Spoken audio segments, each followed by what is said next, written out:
Hello viewers, welcome to my botanical village. আশা করি আপনারা সবাই ভালো আছেন, আমিও ভালো আছি।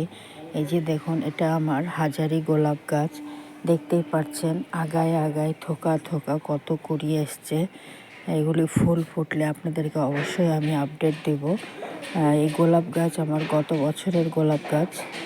কত সুন্দর দেখুন, এখনও হেলদি এবং সবুজ সতেজ আছে। এর পিছনে অনেক যত্নের প্রয়োজন। এটার মাটি আমি এই বছর আবার চেঞ্জ করে দিয়েছি। চেঞ্জ করে আবার নতুন মাটি তৈরি করে গাছ বসিয়েছি।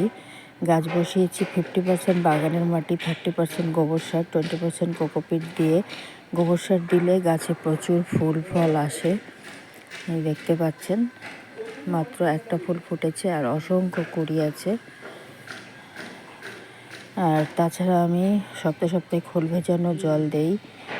এতে করে প্রচুর সংখ্যায় ফুল পাওয়া যায় আর ফুলের সাইজ কালার সব সুন্দর থাকে।